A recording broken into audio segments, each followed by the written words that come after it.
So we can go ahead and jump in. It is nice to see everybody again. Thank you, as mentioned, for your patience as I figured out my schedule and my life. But it's great to be back together.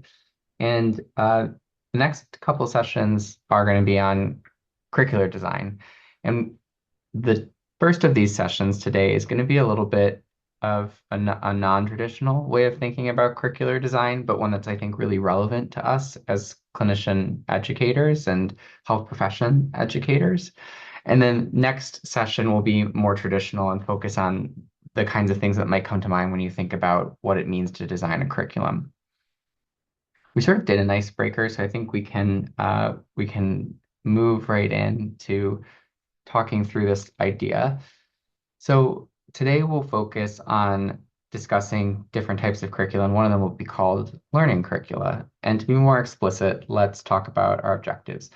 So I'm hoping by the end of the session that you'll be able to distinguish between learning curricula and teaching curricula, define the three modes of belonging, which we've alluded to before, summarize core principles from workplace learning theory, and describe workplace teaching strategies that might support identity formation.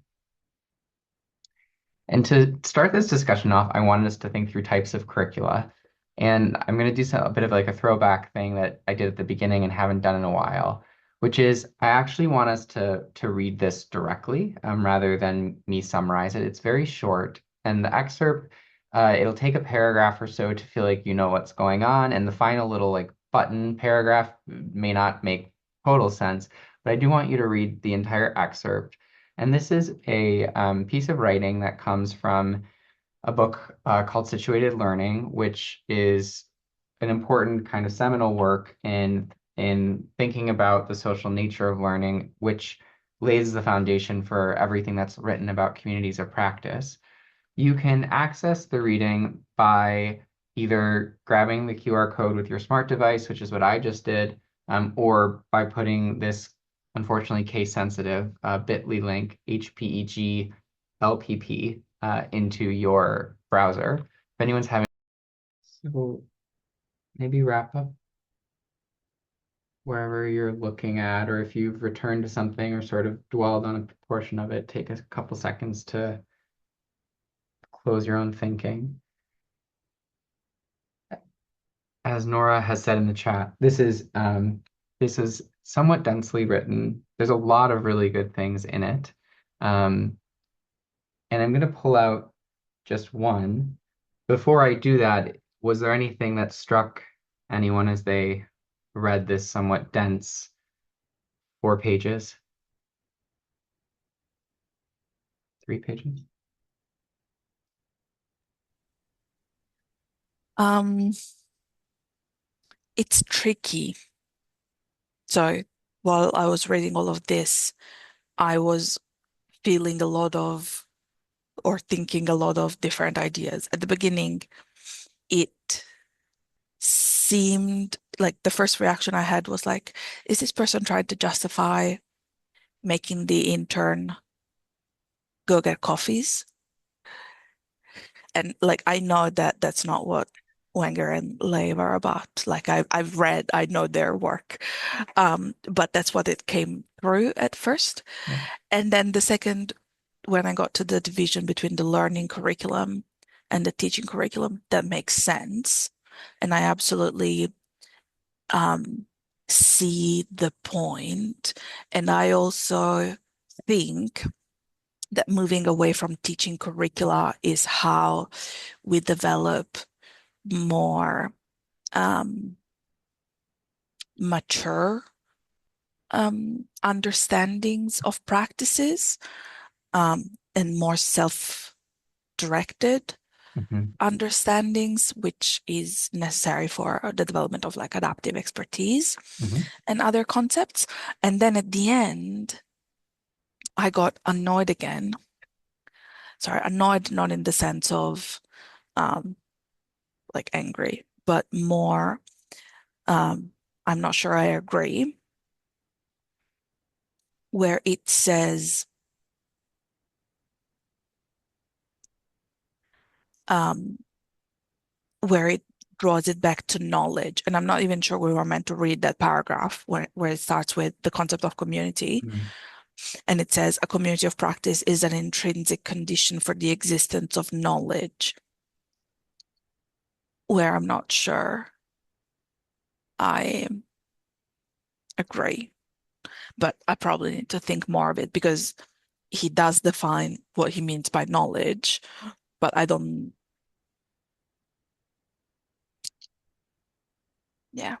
think I vibe with that. It Yeah. doesn't resonate with me as strongly as other parts. Yeah. And early in the book, they take, or maybe it wasn't in this work, but in a subsequent one, they definitely take a very specific stance that all learning happens because humans are seeking to make meaning, and therefore, like all knowledge is just meaning making.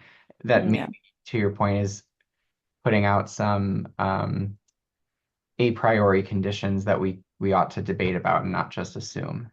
Uh, Yeah. that are certainly relate back to all those discussions we had about epistemology and thinking about what we believe the nature of knowledge is. And I agree with you. I don't think they're saying that the intern should go get us all coffee, but I think they are saying that when we say the intern would learn nothing by doing that, we're not, that's a half truth. And Yeah. I think we should pin that. We had a really great discussion yesterday about scut work, and I would love to hear this group's thoughts on what that term means. And if that's a specifically US healthcare system thing, we can share a definition with the group. Something I wanted to really pull out of this that Nora, you also alluded to was these definitions, which I've modified somewhat and shortened, but they point out a learning curriculum consists of situated opportunities for the improvisational development of new practice. A learning curriculum is a field of learning resources and everyday practice. A teaching curriculum, by contrast, comprises, in this case, I'm going to put forth things like lectures or didactics, pedagogical kind of traditional structures, and is constructed for the instruction of newcomers. And as we move through this session and next week's session, I want us to turn and sort of lean into, um, in kind, each of these types of curriculum, starting with the learning curriculum, which I think will feel very familiar to health professions educators, even if they haven't articulated this concept to themselves before. Because this work laid the foundation for communities of practice, I wanted to remind us a little bit about this idea. And it's a framework we touched on in our very, very first session, but it's been a minute. So, as a reminder, while this is definitely a simplification, generally speaking, communities of practice are groups of people who share some sort of concern or a passion for something that they do, who learn how to do it better as they interact regularly, and it's through this learning and interaction that not only do they learn to do it better, but that they come to define what it means to do it better, well, or competently. And the theory additionally makes space for the idea that, well, typically old timers who are more central to the community have a greater stake in what it means to be competent, that newcomers are constantly arriving and helping uh, facilitate a renegotiation of that definition. And this, I think, is reasonable to consider as a social learning theory. And at the core of those ideas is really the premise that learning or developing competence and becoming something like constructing an identity are inseparable from one another. And so through this framework and these core tenets, belonging becomes somewhat of a prerequisite to becoming competent and adopting the identity of a community. There are such things as identity of non-participation. So again, a bit of an oversimplification, but I think a good sort of first principle is that how we come to feel like we belong and whether or not we do belong probably impacts what we can learn and what we do learn. And they go on to define this a little bit more. And I want to start with an example and then return to that idea of the different ways that someone could belong in a community of practice. So this example comes up later in the same chapter of the book. And the question that they sort of put forth is, if you took physics, are you a physicist? And so if we think about this from the community of practice framework, in our secondary school, we have high school where we take physics. And one of the things that you might ask yourself is whether or not those people who graduate from that program are going to identify as physicists. And what they're more likely going to identify as is graduates of their high school program.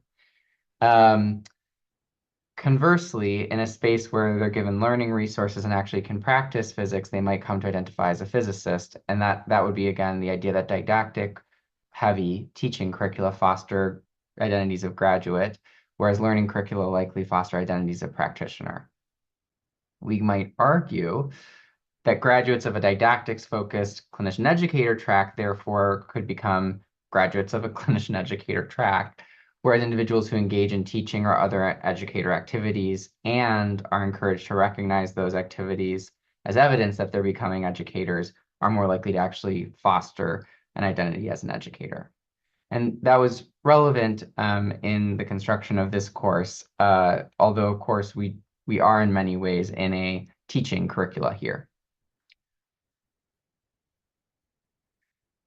Community of practice as a framework and situated learning talk about these modes of belonging, engagement, imagination, and alignment. And um, what I want us to do is for one more time to pause and look at someone else's work, which I've done a little bit of manipulation to. So this is going to be the modes of belonging defined kind of synthetically by me, but then with um, a set of quotes from work that really was more by Wenger um, that looks to give some sort of real sense of detail to those definitions. So let's again just take 5 minutes. We'll go until 26 after the hour to look at this table and hopefully get a shared mental model of what these terms mean. Engagement. So thinking about these definitions of engagement, imagination, and alignment, I'm curious, thinking about your own experiences over this academic, or since it's a young academic year, over the calendar year, what are some examples of your own engagement, imagination, and alignment? And then we'll answer that question before on the next slide, turning to our role as teachers and asking how can we foster identification for others drawing on these ideas. But first, I'm curious about your experiences. I think I have two pretty good examples. Awesome. First one is I'm a member of the clinical problem solvers, and I feel like we exemplify really a community of practice really well. Um, we do have daily participation in activities, so we run the reports. And matter of fact, the reports, we do start with peripheral activities. So we do the scribing on the whiteboard, we do the scheduling, we do the teaching points at the end of the session, all activities which aren't the central one, which is discussing or presenting the case, but all are meaningful. And we do learn by doing them. So that's how we engage. And then I do think that our mentors do a good job of fostering a identity of a clinical problem solver, of an expert clinician, and imagining the future. Like if you're faced with a very hard case, you're part of this community that you can always count on, and you have this identity in yourself. And we do have a shared goal, which is to democratize clinical reasoning education. And we work in different ways towards that goal. So that's one really big example. And the second one is us here in the HPE Global course, because we do engage in the sessions, we do the readings, we imagine ourselves as educators, and we're working in different ways to a shared goal, which is to make things better for the future learners. Yeah, it's interesting. I'm interested in others' thoughts as well. I think your first example makes a lot of sense as the way you've described it. I think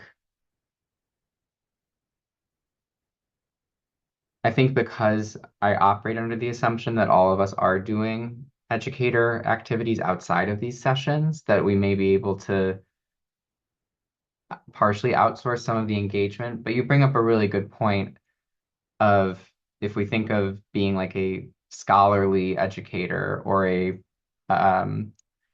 uh, a theory or kind of philosophically informed educator, then maybe we are doing some of the actual engagement here as well. So I'll have to think about that.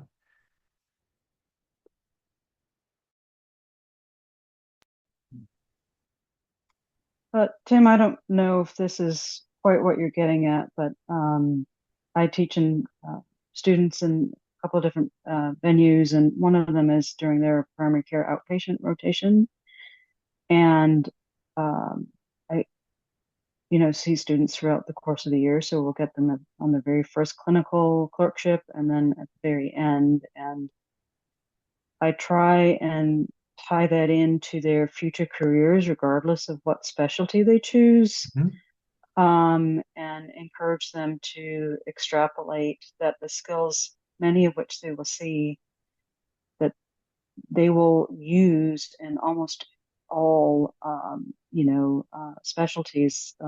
Many have a, direct patient contact kind of interaction. So, learning how to speak to people, learning how to communicate, learning how to state things in patient-centered language, Mhm. to time efficiencies. When they come to us later in the year, they're very much used to having two or three patients and having oodles of time. And then in the outpatient setting, having to say, okay, get me the entire story in 10 to 15 minutes, everything that's relevant, and come up with a differential and an assessment and so forth.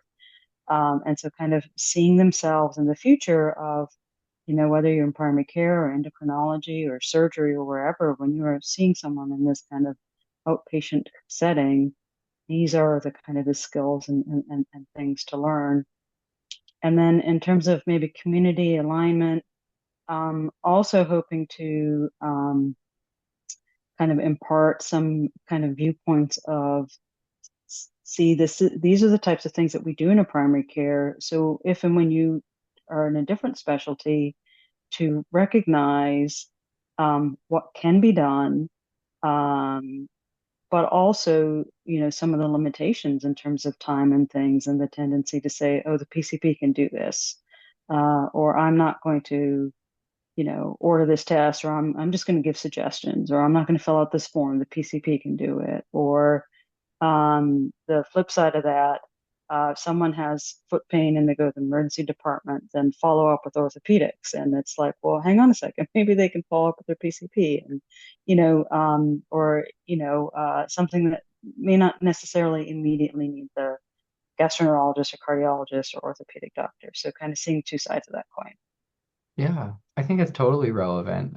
Like if we think of the engagement there as being like the work that an outpatient based physician does, maybe in a general setting.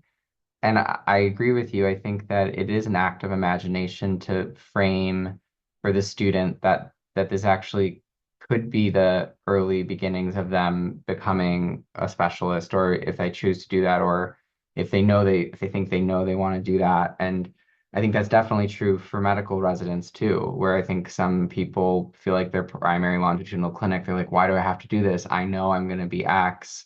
And I agree with you that I think a good whether you frame that as increasing salience as a way to like promote motivation or frame it as an active imagination as a way to foster an identity that they're excited about beginning to build. I think either way it definitely is relevant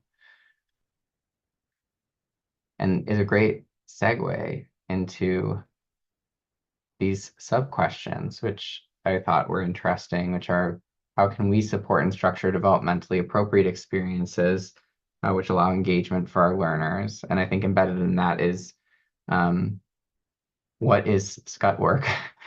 How can we promote imagining this engagement as that of a physician? Also, potentially, what is cut work? And then when and how can we provide best practices? And I think an interesting question that's worth asking, because we often reference like the culture of medicine or the way things are in medicine, is are these best practices local, regional, or truly more broad?